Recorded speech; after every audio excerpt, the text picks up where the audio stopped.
Hello. ഇവിടെ ദുബായിൽ അടുപ്പിച്ച് 4 ദിവസം എല്ലാവർക്കും അവധിയാണ്. നിങ്ങൾക്ക് എല്ലാവർക്കും അറിയായിരിക്കും എന്താണെന്ന്. അത് തന്നെ പെരുന്നാളിൻ്റെ അവധി. അപ്പോൾ ഞങ്ങൾ വിചാരിച്ചു ഞങ്ങൾ ഫ്രണ്ട്സ് എല്ലാം കൂടി ചേർന്ന് ഒരു ചെറിയ ബിരിയാണി പാർട്ടി നടത്താമെന്ന്. അപ്പോൾ ബിരിയാണിയൊക്കെ വെച്ചു. എല്ലാവരും കൂടി ഒരുമിച്ചായതുകൊണ്ട് ഭയങ്കര സന്തോഷമായിരുന്നു. അപ്പോൾ ഞങ്ങൾ എല്ലാവരും കൂടി ചേർന്ന് ബിരിയാണി വെച്ചു. കൂട്ടത്തിൽ പപ്പടമുണ്ട്, സാലഡ് ഉണ്ട്, പിന്നെ നല്ല ബീഫ് ഫ്രൈയും ഉണ്ട്. അപ്പോൾ ഞങ്ങൾ നല്ല ഡെക്കറേറ്റൊക്കെ ചെയ്താണ് വെച്ചിരിക്കുന്നത്.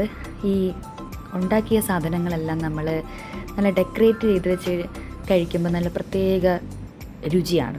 അപ്പോൾ ഞങ്ങൾ അങ്ങനെ ഡെക്കറേറ്റ് ചെയ്ത് വെച്ചു. കൂട്ടത്തിൽ ഞങ്ങൾ കുറച്ച് മട്ടൻ സൂപ്പും കൂടെ ഉണ്ടാക്കി. ഈ ക്ഷമ ആട്ടിൻ സൂപ്പിൻ്റെ ഫലം തരുമെന്ന് പറയുന്നത് പോലെ ഞങ്ങൾ വിചാരിച്ചു ആട്ടിൻ സൂപ്പ് ഉണ്ടാക്കിയിട്ട് ക്ഷമയെപ്പറ്റി പഠിക്കാമെന്ന്. ഇതാണ് ഞങ്ങളുടെ ജോഫിൻ ചേട്ടൻ വലിയൊരു പാട്ടുകാരനാണ്, ഞങ്ങളുടെ ഇടയിലെ ഏറ്റവും നല്ല പാട്ടുകാരൻ. അപ്പോൾ ഞങ്ങളിങ്ങനെ കൂടുമ്പം ഇടയ്ക്കിടയ്ക്ക് പുള്ളിയെ കൊണ്ട് പാട്ട് പഠിക്കാറാണ്. അത് കേൾക്കുന്നത് ഞങ്ങൾക്കും ഒരു സുഖമാണ്, പാടുന്നത് പുള്ളിക്കാരന് അതിലേറെ സന്തോഷമാണ്. അതിൻ്റെ കൂട്ടത്തിൽ ചെറിയൊരു കലാകാരിയുടെ സോങ്ങും കൂടെയുണ്ട്. നിങ്ങളൊന്ന് ജസ്റ്റ് ഒന്ന് കേട്ട് നോക്കണേ.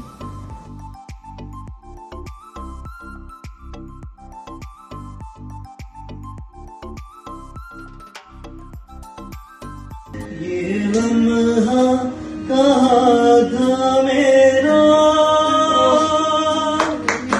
अब है सामने, इसे छू लो जरा, मर जाऊं या जी हो जरा, खुशियाँ चूम लो यारो जरा, मर जाऊं या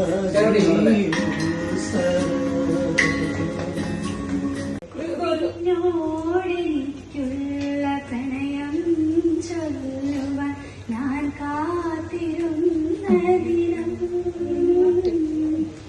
നിന്നോടെനിക്കുള്ള പ്രണയം ചൊല്ലുവാൻ ഞാൻ കാത്തിരുന്ന ദിനം, പ്രണയം പറഞ്ഞിട വയ്യാതെ നിന്നിട പ്രണയിക്കുമീ സുദിനം. ശ്യാം ചേട്ടൻ വീണയില് തെറ്റില്ല. അങ്ങനെ ചെറിയ ചെറിയ കലാപരിപാടികളും വലിയ ആഘോഷങ്ങളാക്കി, അതായത് ഞങ്ങളുടെ കുഞ്ഞു കുഞ്ഞു തമാശകളും ഒക്കെ ചേർന്ന് നല്ലൊരു സന്തോഷമുള്ള ഒരു ഒത്തുചേരലായിരുന്നു. അപ്പോൾ എല്ലാവർക്കും പെരുന്നാൾ ആശംസകൾ. ബൈ.